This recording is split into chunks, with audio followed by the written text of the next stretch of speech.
পশ্চিমবঙ্গ বিধানসভায় পাশ হয়ে গিয়েছে গুন্ডা দমন বিল। অন্যদিকে আরও একটি গুরুত্বপূর্ণ বিল ইউসিসি নিয়েও চর্চা এই মুহূর্তে তুঙ্গে রয়েছে। এখন এই দুটো বিল, একটি পাশ হয়ে গিয়েছে, একটি পেশ হতে পারে, এই নিয়ে বিতর্ক কিন্তু তুঙ্গে রয়েছে। কেন বিতর্ক? তার কারণ বিরোধীরা বলছে যে এই বিলগুলির মিসইউজ হতে পারে। আমরা এক এক করে জানার চেষ্টা করি যে কোন বিল কি বলছে। প্রথমেই আমরা আলোচনায় আসি যে গুন্ডা দমন বিল এটা ঠিক কি জিনিস। সরকারের তরফ থেকে বলা হচ্ছে যে এই যে তোলাবাজি, ভয় দেখানো, সন্ত্রাস ছড়ানো, দীর্ঘদিন হিংসাত্মক আন্দোলন চালিয়ে যাওয়া, এর জন্য যা সরকারি সম্পত্তি নষ্ট হচ্ছে, এইগুলো রোখার জন্য এই বিল কার্যকর করা হয়েছে। এই বিল কি বলছে না, এই বিল বলছে যে যারা অশান্তি বা এই ধরনের কর্মকাণ্ড করার চেষ্টা করতে পারেন, এই বিষয়টা আগে থেকে আজ করতে পেরে সেই গুন্ডাকে কিন্তু গ্রেফতার করতে পারে বা আটক করতে পারে পুলিশ, সেই অনুমতি দেওয়া হচ্ছে।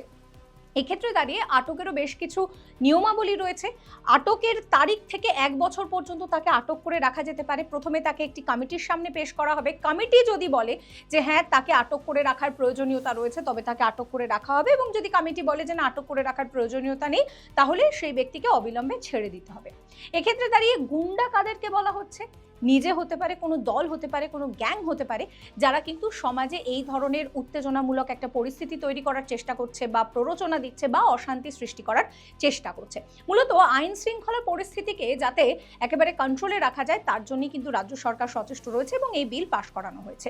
এক্ষেত্রে দাঁড়িয়ে এমনকি যারা গুন্ডা রয়েছে তাদের যা সম্পত্তি রয়েছে সেগুলো পর্যন্ত বাজেয়াপ্ত করা যেতে পারে, এই বিল সেই অধিকারও দিচ্ছে। বিরোধীদের মতামত কি? বিরোধীরা পরিষ্কার বলছেন যে এই বিষয়টাকে, এই বিলটাকে কিন্তু মিসইউজ করা যেতে পারে রাজনৈতিক উদ্দেশ্য প্রণোদিতভাবে। যারা বিরোধী দলের লোকজন রয়েছে তাদের বিরুদ্ধে এই আইন প্রয়োগ করে কিন্তু এই আটক বা গ্রেফতারির বিষয়টি হতে পারে। এই নিয়ে আইনজীবী বিকাশ রঞ্জন ভট্টাচার্য কি বলছেন শোনাবো। দেখবেন ওরা ক্ষমতায় আসার সঙ্গে সঙ্গেই গরিব মানুষের উপর আক্রমণ শুরু করে দিয়েছে। বুলডোজার দিয়ে হকার, বস্তি উচ্ছেদ, সে আক্রমণ চলছে, তার বিরুদ্ধে আদালতে লড়াই হচ্ছে, মাঠে ঘাটে লড়াই হবে। ওরা এমন জায়গায় নিয়ে যাচ্ছে, একটা গৃহযুদ্ধের পরিস্থিতি কিন্তু তৈরি হয়ে যাচ্ছে। সেটাকে ঠেকাতে গেলে পরে ওদের এই আইন দরকার, যে আন্দোলনের যারা নেতৃত্ব করবে তাদের ধরে বিনা বিচারে আটকে রেখে দাও, মানুষের উপর অত্যাচার জুলুম বাড়াও।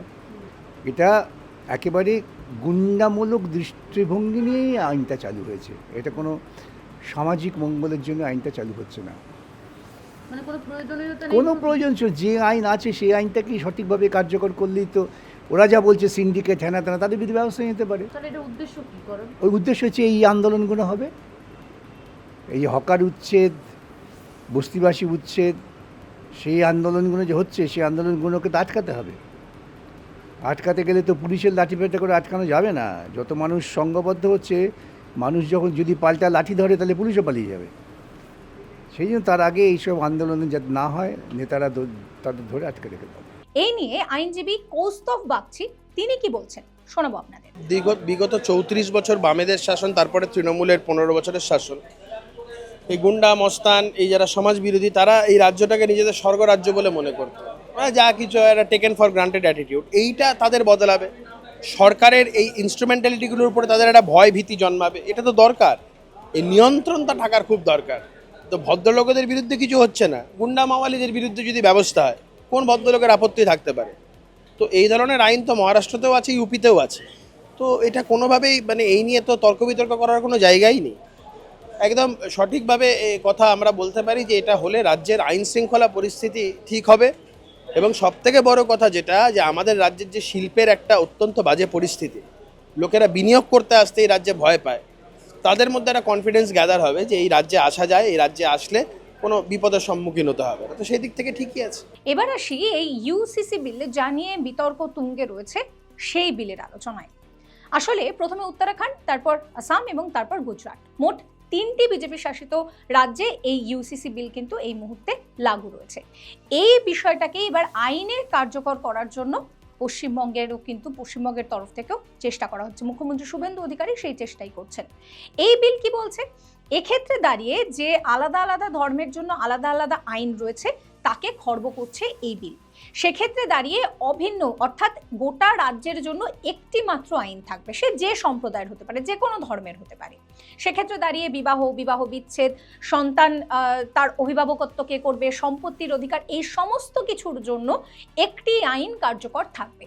কিন্তু পশ্চিমবঙ্গ সহ এই যে বিভিন্ন রাজ্য রয়েছে সেখানে এই ধরনের যে আলাদা আলাদা আইন রয়েছে, প্রায় 15টি এরকম আলাদা আলাদা আইন রয়েছে।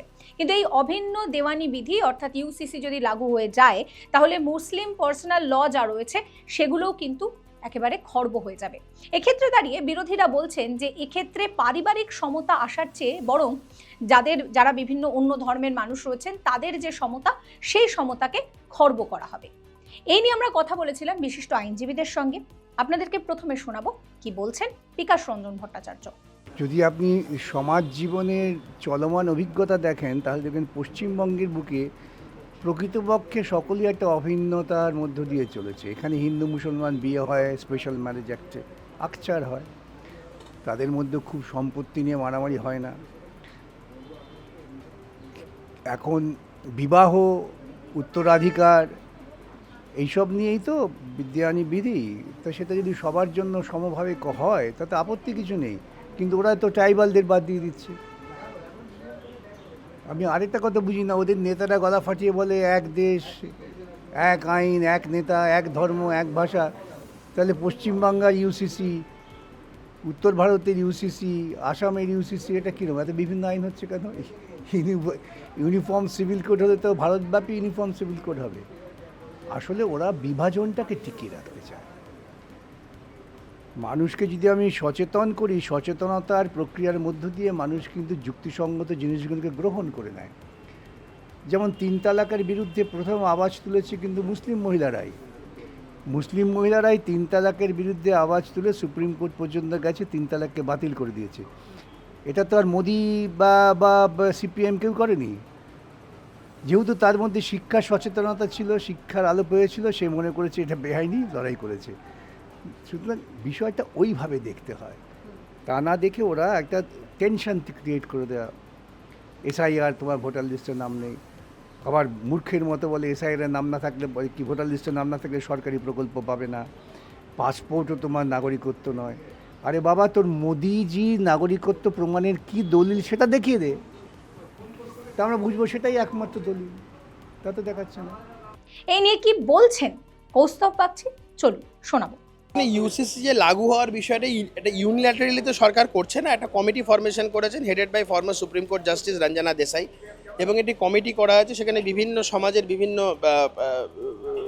স্টেক হোল্ডাররা তারা এই কমিটির পার্ট থাকবে, সাজেশনস নেওয়া হবে। দেখুন, এটা তো সত্যি কথা যে একটা রাজ্য, সেই রাজ্যে হিন্দুদের জন্য এক ধরনের সিভিল ল আর মুসলিমদের জন্য আরেক ধরনের সিভিল ল, এটা তো হতে পারে না। ধর্মের ভিত্তিতে আইন স্পেসিফিক, মানে আইন কখনো ধর্মের ভিত্তিতে হতে পারে না। রুল অফ ল সবার ক্ষেত্রে যেন সমান হয়, এবং এই বিষয়টা তো বিজেপির কোনো হিডেন এজেন্ডা নয়। এটা তো একদম বিজেপির একদম মানে তুমি যদি বলো এই বিষয়টা তো বিজেপির একদম মানে প্রতিষ্ঠিত একটা এজেন্ডা একদম। এবং বিজেপির এটা শুধু রাজ্যে বলে না, সমস্ত জায়গায় বিজেপির একটা প্রতিষ্ঠিত এজেন্ডা। পার্টি তৈরি হওয়ার সময় থেকে ইউনিফর্ম সিভিল কোড পার্টির একটা অন্যতম গুরুত্বপূর্ণ এজেন্ডা।